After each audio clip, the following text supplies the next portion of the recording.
Now, with less than 90 days to the next general election in Nigeria, President Muhammadu Buhari has reiterated his commitment to the constitution in handing over leadership to an elected president on May 29 next year. The president made the remarks when he received in the State House, Abuja, Shakib Ben Musa, a special envoy of King Mohammed VI.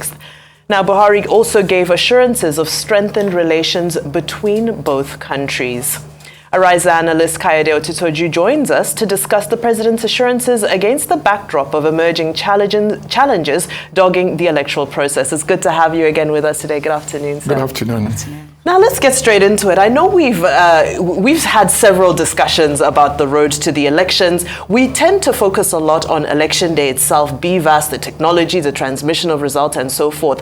However, there's one issue that seems to be flying under the radar, and that's the process of being able to resolve disputes very speedily. Everybody is determined to ensure that the election takes place on the date, and that, of course, constitutionally, as is provisioned by the Constitution, that on the 29th of May, power is handed over. But do you think that with the way that the courts have handled the primary cases, which are still ongoing, should there be a dispute come election day and the days following, do you feel judicially we are ready to deal with a very swift resolution process?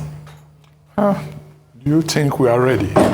I think the judiciary, through the Chief Justice of the Federation, had already inaugurated the electoral offenses, not commission now, panel. And again, there was another one that was handled in relation to outcome of election, so that there will be speedy, adjudication of, justice. But the president reiterated the fact that come 29th of May 2023, he is leaving office. That means everything must have been concluded and is ready to leave. This was more pronounced when the emissary or the representative of Morocco, King, was with him yesterday. And Morocco itself, being a country that is governed by king, by monarch, as against our own democracy, there have been smoothness, seamless transition from one king to the other. So for the president to have mentioned this in the presence of Morocco king, it means that actually, though we are not following monarchy, we behave to see that transition from Buhari, to whoever is taking over from him will be seamless. Just as we have the kingship in Ibadan. Ibadan, you don't fight for the position. You don't. To be the Olubadan. Yeah. It's just like the Morocco, So, and what has the president put in place? He has worked with all agencies to make sure that the election, is free, fair, and credible. He has worked with the central bank by assenting to the change of design of the high denomination naira, so that vote buying will be a cumbersome, exercise that will discourage the vote buyers. He has worked with the police. He even attended their, conference in Imo State personally before he traveled out, I think about a month ago. And he reiterated, the importance of, security, electoral security, and that the police IG must work with his, his men and officers in training place on how to handle electoral offenses. Then the judiciary, we have already mentioned that, two bodies have been put in place to see to, electoral outcomes and whatever comes out of it.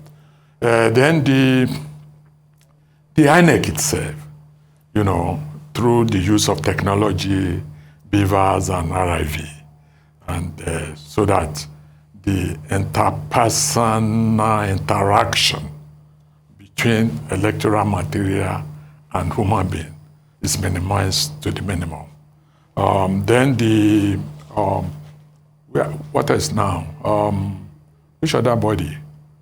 Then the populace at large, through the NSA has told everybody that if any political party should involve in thuggery, or the political party, maybe governors of the ruling state, disallow opposition to display their, electoral materials or billboard and whatever, that will, be, even use, demeaning language for such, that means they don't have confidence in themselves.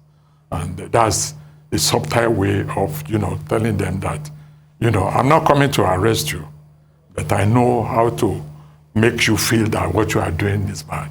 And so I think the president is confident. So once all arms of government as related to electoral process and the election do their bit, it's now left for him to say, do I want to step aside or do I want to leave? And he has told the whole world that he's not stepping aside, he's leaving come 29th of May. I think you've done justice to that, of course, without surprise. But what was hard to miss in the article I read was when they made reference to, tendencies of opposition parties to also play down the achievements of the Buhari administration, saying that should not even come from the presidential candidate of the PDP. I'm really curious as to what you thought of that. It's common. You think of your real opponent. Mm-hmm. You don't think of surrogates or people who don't really matter. I think APC sees PDP as the real opponent and the party to tackle, either by using unbecoming language or by playing down, and the opponent too is playing down on the achievement. Mm-hmm. So it's normal. It's normal. So I think it's now left for the party or for presidency or for the political party to say, yes, this is what we have done.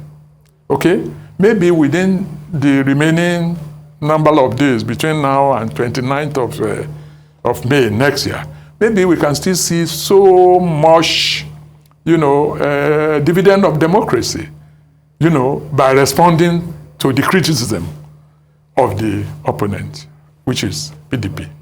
So I think Nigeria is better for it. Let them be fighting. I'm glad we're bringing up the opposition and their extremely powerful position in these political dynamics.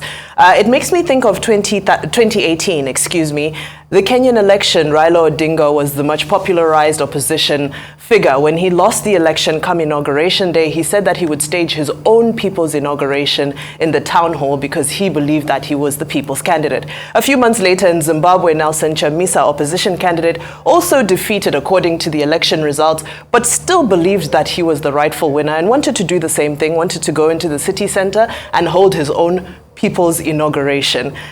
What happens when one of the opposition or one of the parties, let me not say the opposition, one of the parties who has been touted, we've seen several polls that have, predicted that so-and-so is the front runner, so-and-so is the potential winner. What happens in Nigeria come February, March, when results have been finalized? when one party feels that they have been wronged, and come 29th of May, when we're supposed to be observing the official inauguration at Eagle Square, I believe it normally takes place, they decide that, no, we're going to go to this location and launch our own people's inauguration because we're the people's choice. I don't think that will happen, because even when those polls were rolling out, I think we have been very straightforward, this station, to tell the whole world that those polls, were meaningless, because most of them were conducted when parties had not even presented their manifesto, which means, and when parties had not even been asked to start their campaign. So all those things were child play.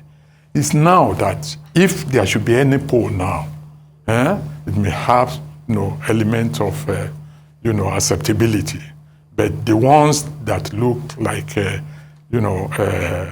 what they call them now, mercenary type of result, you can't use that to distort election. And one thing with Buhari is that as long as he remains resolute and serious on what he wants to do, if anybody goes against the norm or the right thing, he will deal it ruthlessly. He will. If it's APC that loses the election and another party wins, if APC does anything unbecoming, he will be ruthless, because he has legacy to protect. And if you look at him, it's when he's sluggish at taking decision that you see, see these insurgents and whatever. Immediately he said, enough is enough. Whoever handles this will be. They now started arresting the go-between, between the, what's the name? Negotiator. The negotiator and whatever. He was arrested, and that put an end to that. Then some of these things, were now put in abeyance. So he has said it, and he has been very clear about it, that this election is going to hold, and it will be credible and acceptable. Once that is done, if anybody comes from nowhere and wants to prove that actually, I will have won or whatever, once it's transparent and INEC declares, he will enforce it. And I look forward to that enforcement happening. Thank you so much, Arise News analyst Mr. Kayode Otitoju, for your analysis. And thank you for joining us on Newsday.